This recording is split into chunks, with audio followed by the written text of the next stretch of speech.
Hey there guys, this is Basinger through and 3 here with the brand new Let's Play. After the Battle for Bikini Bottom Let's Play, I think it's obvious that the next part would be going to the SpongeBob SquarePants movie Let's Play. So yeah, before we do anything else, let me just make it really quick. Okay, yeah, there is no invert camera option for this one, so we'll see. We'll do this immediately. By the way, this will not be a 100% playthrough, unlike the compared to Battle for Bikini Bottom, because I'm gonna be honest, trying to do 100% playthrough in the SpongeBob SquarePants movie game is a little repetitive, so I feel like that might not give me enough material to really do much. Plus, I didn't really bother doing so when I first played through it because of how many times you had to do like a lot of repeats with the boating missions and all, and the racing missions and all that. I will, at the very least, try to, my best to get as many things as possible, just not, like, religiously or anything.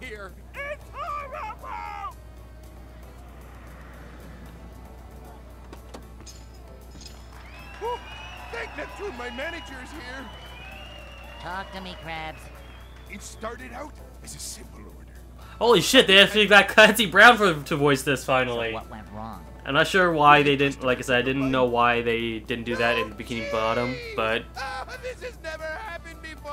Mr. Krabs still kind of looks weird with his bottom eyelid, I feel, but at the very least, he doesn't look stoned as hell. Okay, so, I'm trying to remember if I can. Okay, so, options as always. Is there no, wait a minute, what? Unlockable moves. No, that's not it. Wait a minute, is there no it might be the same, I want to say maybe it's the same button inputs as last time? Hold on. Save the money first. As you can tell, I clearly have not prepared for this at all. Sorry about that.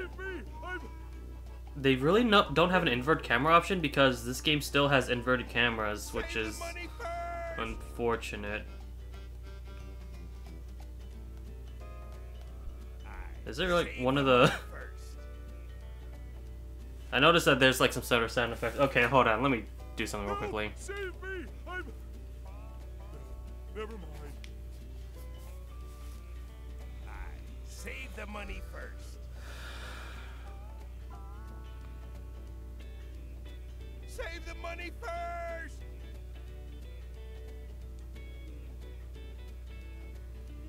Help! Save me! Never mind. Save the money first. Save the money first!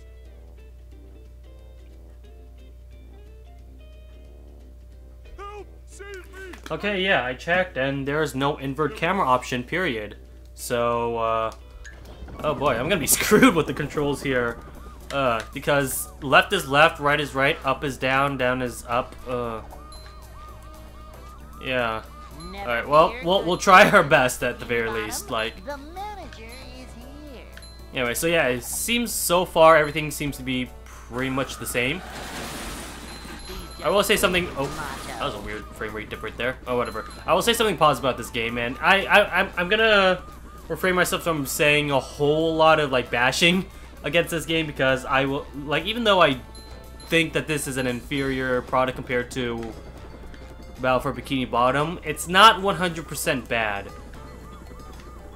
Maybe the later SpongeBob games once we cover those, but this one in particular, SpongeBob SquarePants movie, is not 100% a bad game. It's just kind of too average, I feel. Cutscenes are there as always, so it's a good introduction to looking through each characters.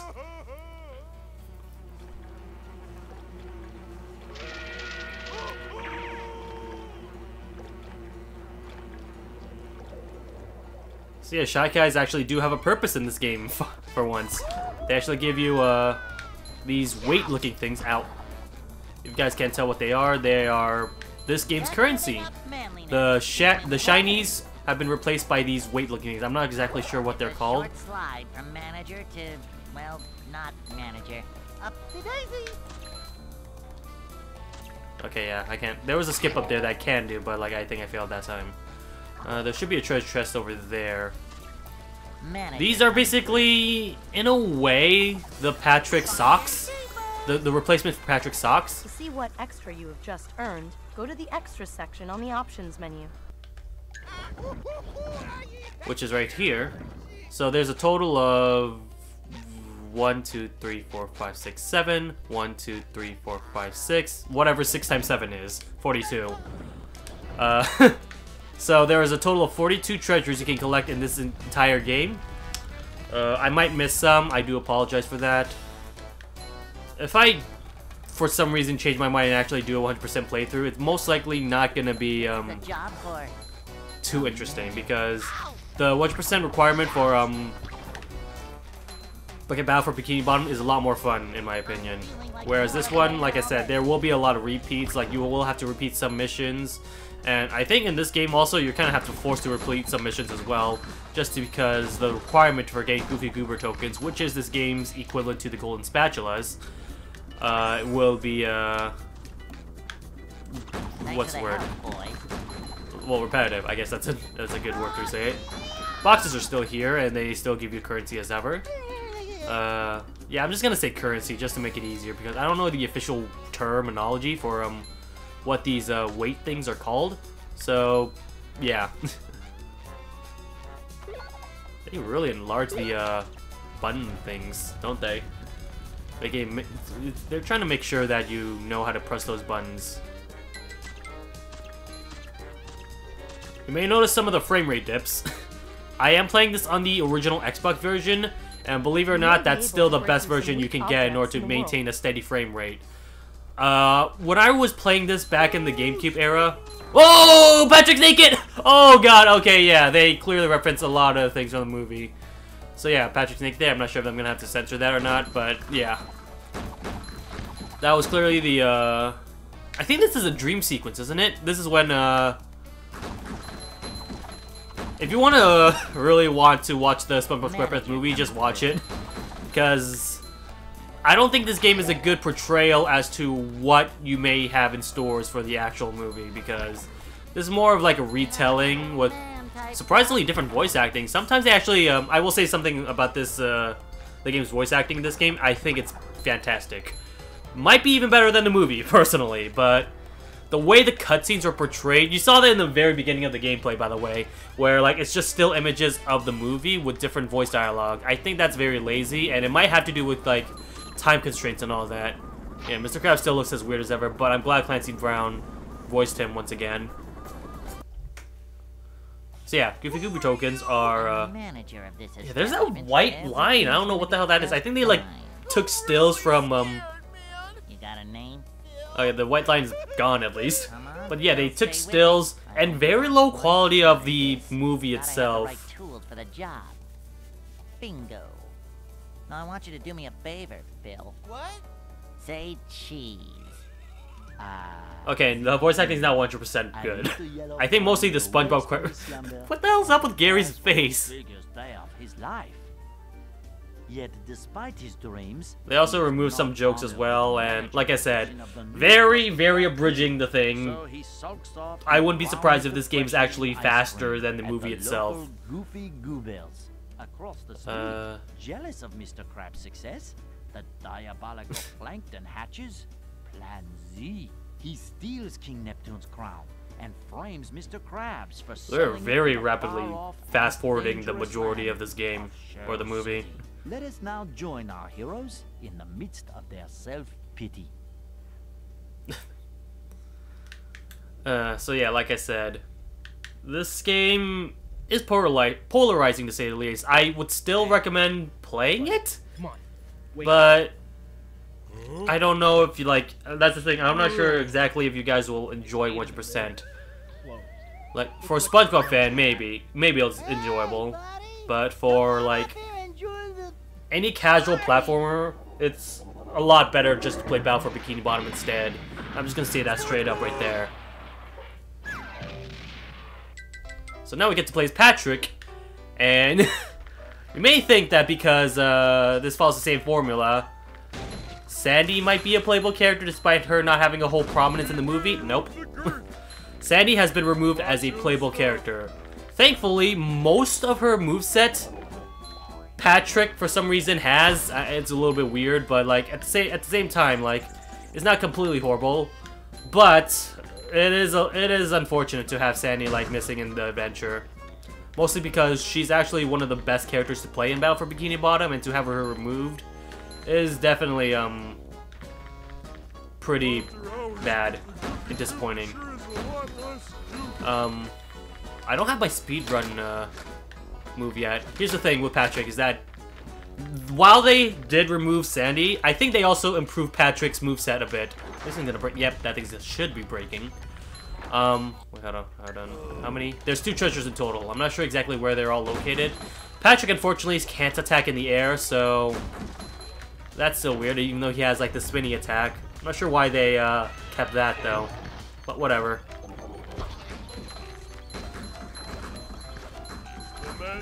Music is still good. I don't think it's as memorable as I don't have my ground pound attack yet. I think you unlock that later on. I don't think it's as good as Battle for Bikini Bottom music, but it is worthwhile to listen to. There are some music tracks that I do think are inferior, but for the most part, they do have their own originality. Like, so this song, I'm Ready Depression, definitely one of the best songs in the game. SpongeBob! What's up, Patrick?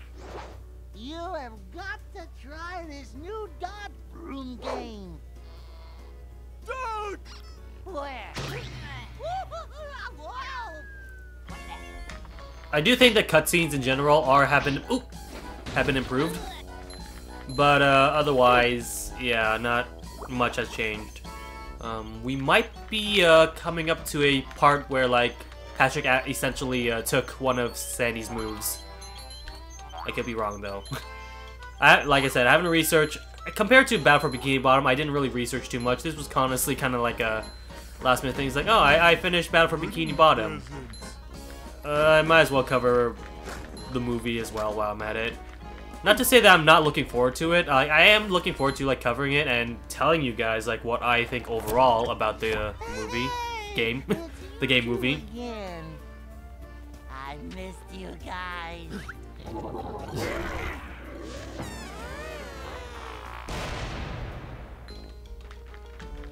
But yeah, not as good as the games in my opinion. Battle for Bikini Bottom. You're gonna hear me repeat that a whole lot. I do apologize if that's the case. The Up Chocolate Challenge is now open. SpongeBob may play. Okay, yeah. So once again, you have special moves for both SpongeBob and Patrick. Okay, this upcoming part. Wait, no, never mind. This is the part where Patrick steals one of Sandy's moves.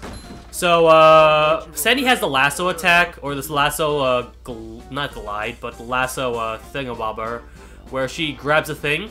Patrick has this. At the very least, I think the devs were very proud of themselves for, being creative. I do like that. It should be. Nope. What the hell? I guess when there was a treasure here. Maybe it's somewhere else. Or maybe somewhere on the ground elsewhere. Let me check real quickly. This game kind of does encourage a little bit of exploration. Is this it? Here we go. Okay, yeah. So this is where the treasure chest is. Not sure where the next treasure chest is, though, unfortunately. Like I said, not really researched too much about this game at all. Alright. So yeah, Patrick basically stole that from Sandy. Oh well. Alright, so yeah, I think next is when this part makes no sense. So you hear Mindy from the first level, right? Where she was saying something about like these treasures unlock other things. Canonically, in terms of the story mode, this part makes no sense because somehow we meet Mindy, even though we're not supposed to meet Mindy until like we go to the Krusty Krab. But this is still the part where we're sucking our. If you bring me more Goofy Goober tokens, I can grant you the cartwheel move. Oh boy, I love whatever that move is. You will. Just bring me more Goofy Goober tokens. By the way, Mindy in this game, fuck her. I'm gonna say this right now. I absolutely hate Mindy in this game. Just, well, when you hear the line, bring me more Goofy Goober tokens, you're gonna be hearing that a lot. This game kind of halts progress a lot if you don't collect a lot more Goofy Goober tokens. And granted, the Battle for Bikini Bottom game also does that as well, but it's not as bad in that game because you have a lot more freedom with that game. Lots of different levels you can explore to. This one is super duper linear, and it kind of punishes you for being so as well. Alright, this is one warp where like you do one of the challenges. This is, I believe, a gauntlet of enemies you can deal with. And the first one, for some reason, is the hardest. It is annoying, without a doubt. This is the hardest gauntlet you'll do. And, maybe it's not that hard. It's probably just the longest, that's it. Oh, hold on, before we do anything, let me... This is just to make things more faster. Because I legit, like, can't stand this one. There is one which I like, which mostly is a joke, but I thought it was kind of funny. Otherwise, most of these gauntlets... SpongeBob movie game is not a freaking beat-em-up. It's not designed to be a beat-em-up, it's designed to be a platformer, so... Alright, so now we're bumping up to 40 enemies. And there's a total of 3 waves. I believe the last wave is 50 enemies? So in total... Yeah, that's the reason why I upgraded the thing, by the way. Just so I could deal with those guys in one hit. The one with the broomsticks. They require 2 hits to kill. Unless you don't upgrade your things. This is something I will like, by the way, is the upgrade system. The more weights you collect, the more levels you can upgrade your stats and special moves. What I did, essentially, was upgrade my karate spin attack.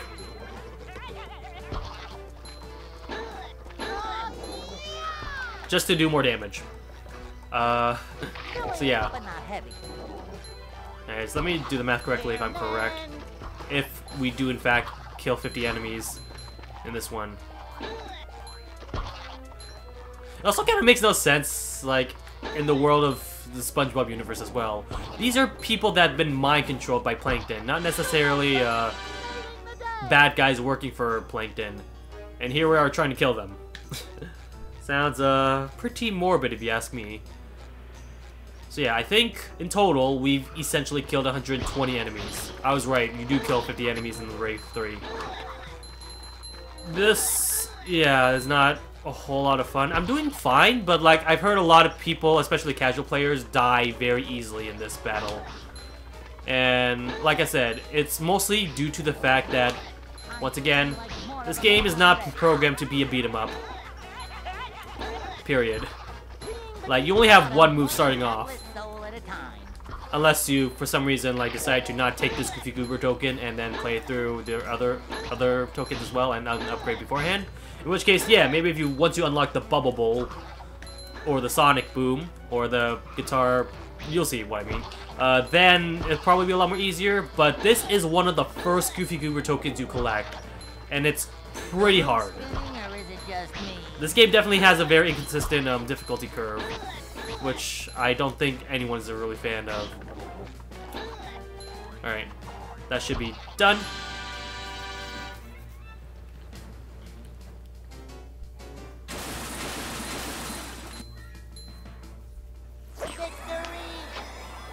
There's our Goofy Goober and Goober We Trust token. We've collected 2 so far. I will say the requirement for getting the maximums, whereas like with Battle for Bikini Bottom, it requires, I believe, 75 just to finish the game. This game at the very least only requires you 50, which you may think, hey, it's shorter, so it might be better, right? Yes and no, because like I said, due to the fact that this game is a lot more linear, it doesn't become a whole lot creative when it comes to like getting the challenges at all. Most of the challenges you'll see, for one of them you already saw was okay, that one was really easy. You just jump into a bunch of things and then you get one easily. The first one we already saw was the beat 'em up section where you deal with a horde of enemies. There will be some where at first seems very fun. Will get pretty repetitive ahead of time because of the amount of times they reuse them. Yeah, Battle for Bikini Bottom doesn't really have that because there's not a whole lot of repeats in that one, aside from maybe like the shiny objects and the socks. Since you've brought me enough Goofy Goober tokens, you may now use the cartwheel move. I also don't like her acting either. I think, like, the voice actress for Mindy kind of, like, phoning it in this one. Like, SpongeBob and Patrick are clearly trying. Time to spin? Oh boy, oh boy, oh boy! Press B when you do... Okay, just press B, and when you do, you'll do a dash forward, quickly smashing anything in your path. Get going, Patrick. There's lots to do. Alright. Now, I'm not sure if you needed 3 or 2 Goofy Goober tokens to do that, but... Now I have the cartwheel move. This is definitely the move for speedrunning. Now, there's not really a whole lot of speedrun community for this game, at least compared to Battle for Bikini Bottom, in my opinion. But this is definitely one of the moves that I think kind of is its saving grace. And another move that makes Patrick a lot more stand out, because like I said, even though they removed Sandy, they did improve Patrick's moveset, which I do like. SpongeBob, not too much. He's pretty much the same exact character as beforehand, so not much change there. I think I already upgraded, or able to level up something. So I'm gonna upgrade the cartwheel. This will make him a lot more faster too, so like I said, this game will flow a lot more faster. And I'm gonna need it because of the amount of repeats we will have to do later on. Okay, so yeah, I don't have all the moves yet. You still have to unlock them over time, but Battle for Bikini Bottom does that beforehand, so it's not that big of a deal. I also don't necessarily like how they kind of present most of the moves that we do unlock as upgrades, even though at the very beginning of Battle for Bikini Bottom they were available ahead of time. Because as you saw beforehand, with SpongeBob, he doesn't even have the Bubble Bash or the Ground Pound attack. In fact, I don't even know if he has a Ground Pound attack, period. That's what I want to know. We'll see later on. Okay, ice physics. They really did not improve the ice physics in this game. In fact, they made it worse. The ice physics in Battle for Bikini Bottom was a little bit non-existent. It wasn't as, like, fun or anything, though, but at the same time, wasn't as intrusive. This one, while it may kind of look like I'm doing well, is not fun to control at all. Like, his ice physics is just pretty, like, slow. That's what I want to describe it personally, is that it was slow. It's not necessarily slippery, although some may say it is. It's just, it slows down the pace for Patrick immensely, making it a lot less fun to try it out. Okay, I got a treasure chest. Yeah! That was good upon instinct, so that's good. Is that everything? There's 2 more here, which is only 1, so I don't think it's really worth it. So yeah. Like I said, this is faster than walking, so at the very least, we got something to negate some of the tedium. Alright. Is that platformable? The ice cream areas? Yes, it is, okay. And they do have ice cream physics, too, okay. Clever game designers, but still annoying as always. Oh, dang it! You can't look down, and to be fair, Battle for Bikini Bottom was at that issue as well. When you're on a trampoline, the camera's always fixated. In fact, one thing I kind of liked about Battle for Bikini Bottom was the fact that you get to zoom in and zoom out using the right stick button. For some reason they removed that. Now it just centers the camera to where, like, Patrick's facing. Not too intrusive, but kind of sucks that they removed the feature. Alright.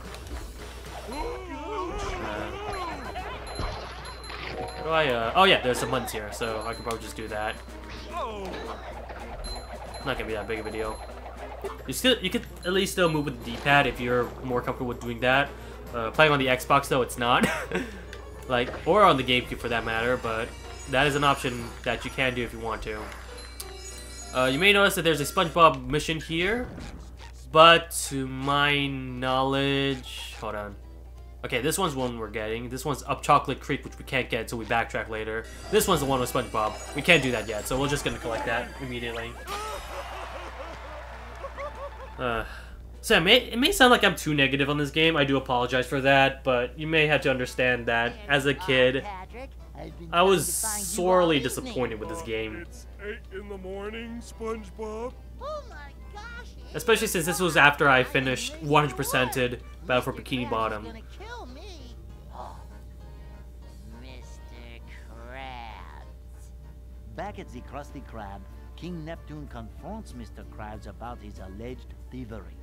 He asks if Yeah, we there's already saw this anyone too, present which who is left weird, badge but from they're Mr. gonna Krabs' backtrack character. into this one. And our yellow knucklehead McSpazatron shows up to accuse Mr. Krabs of being a horrible person. King Neptune zaps Mr. Krabs, causing SpongeBob to sober up quickly. His Sober up? I do like the tales wording of the of narrator. journey to He's Shell always City and as what entertaining Twitter as ever, King's but crown.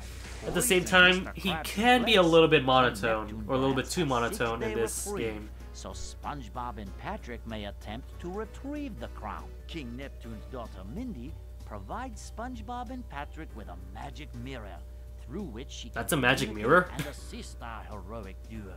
We continue as SpongeBob and Patrick arrive at the paddy wagon. We'll do the paddy wagon next episode.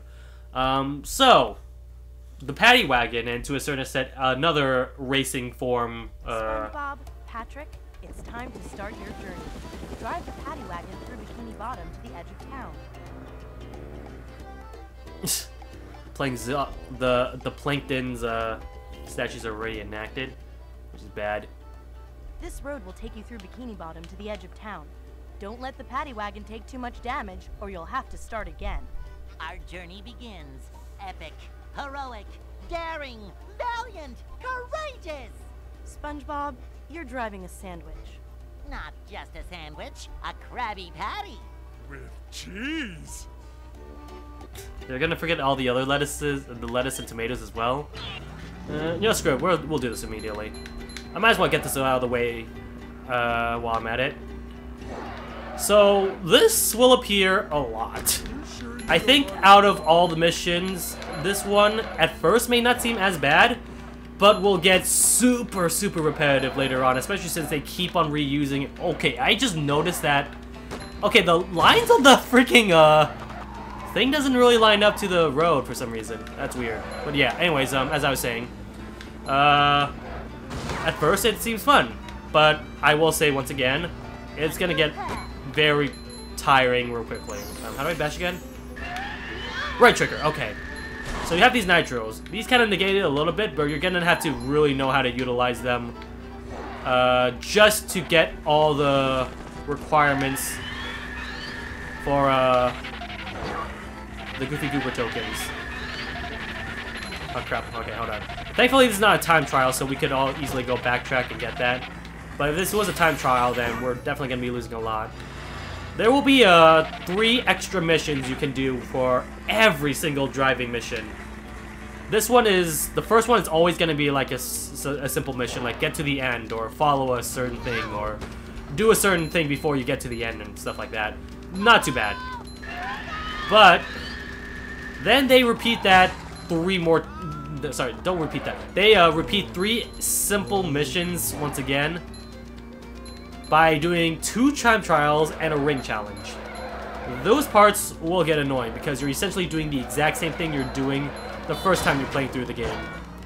And it gets really tiring, and it's mandatory in order for you to, not 100% mandatory, but it's definitely mandatory in the sense that you require a lot more Goofy Goober tokens, and they'll give you a whole lot for just regular missions. They're kind of forcing you to do this a lot, these driving missions. That's where my gripe is with this driving mission in general, is that it's a lot of repeats. Very repetitive, very boring immediately, especially if you're trying to marathon this. I definitely don't recommend you trying to like immediately beat this game if you can. Is that everything? Oh shit, that was everything. Okay. Also, just because of my lack of enthusiasm, I'm not gonna even bother trying to like censor myself or whatever. If I say something bad, then fuck it.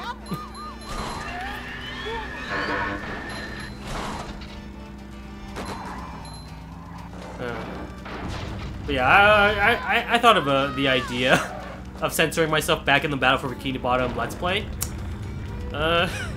It surprisingly does require a lot of work, a lot of attention to detail, and if I fuck up somehow, then I'm like, oh shit, I actually said a swear word, and then like, I had to re-edit everything, so I'm like, no, fuck it.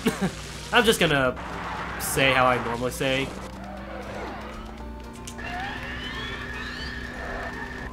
Besides, I think that was like just a special occasion just for at one point. And I did technically swear a lot during the Revenge of the Flying Dutchman Let's Play as well.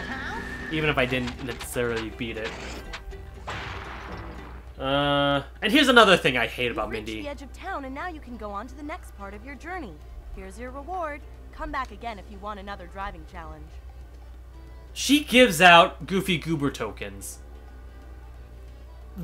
And she forces, so she is essentially forcing us, roadblocking us from progressing through the game. She has her own Goofy Goober tokens, and then there will be parts where she say, I need more Goofy Goober tokens in order for me to grant you this move.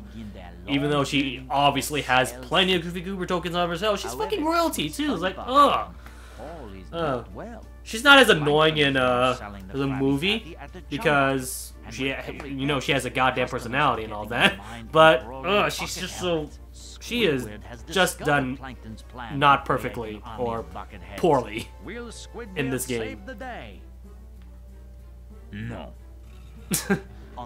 I do like that part where it just narrator says no when Squidward's like captures like he could save the day potentially, but nope, not really. Our friends do not listen.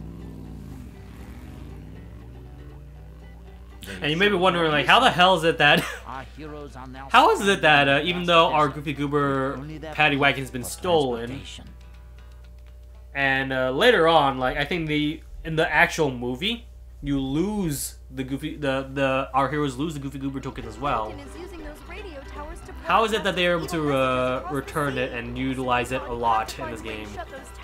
Well, you'll see in the next part, because I think this part is probably going to be relatively fast.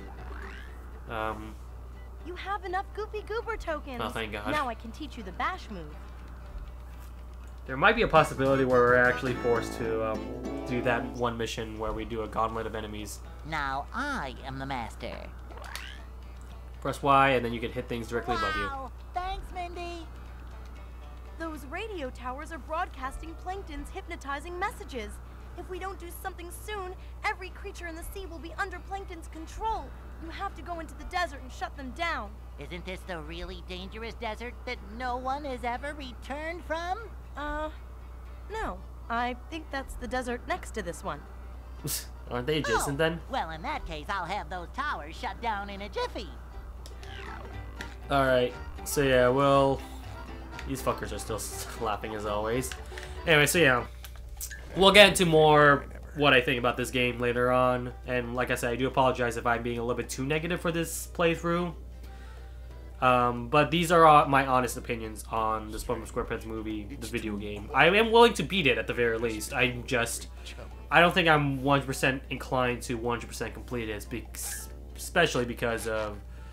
Okay, you know, I could probably, like, fast forward a little bit. So this is one of the sandwich driving tests. This one is just a racing one, but it's also in the same vein. Also equally as repetitive. No weenie parking anytime. This is definitely a driving section. And then, like, after a boss battle, we get to do another racing part. It's like, oh my god, that's, like, kind of twice in a row in a way. Regular mission, that's fine. Regular mission, that's fine. Boss battle. Sunday driving. Okay, so yeah, that's another, racing one. And in my opinion, this is kind of, like, the best and the worst ones. Because, like, in the story, I thought, okay, that's very creative. But as a way to just pad in the game, it just, I don't like it. And then we get another racing one immediately after the Sunday driving one too, which is annoying. You also may have noticed the fact that there's also not as many like regular levels. So this one's one. Oh yeah, second to last level is a driving. So yeah, this is the final boss, if you guys can tell. Hopefully I haven't spoiled you guys too much. You could easily tell that what's what from the amount of Goofy Goober tokens. You can tell that there's also not a whole lot in it as well. I can go back here and do like time child and rain challenges and super time trials if I want to. Hell, I'm probably gonna have to eventually, so I'll probably cover that once and that's it, but I don't know. We'll see. There's a total of... Okay, I'm ready to pressure for somebody who only has like 5, even though everything else has like 6. I think that's a little bit lazy, but whatever. What can you do? There's a total of 2, 3, 4, 5, 6. Compared to, I believe, Battle for Bikini Bottom's 9. So we're essentially missed out on 3 different worlds with not enough collectibles to get either. Like, each world in Battle for Bikini Bottom has 8 collectibles, or 8 Goofy Goober, star, like, golden spatulas. There we go. They have those things.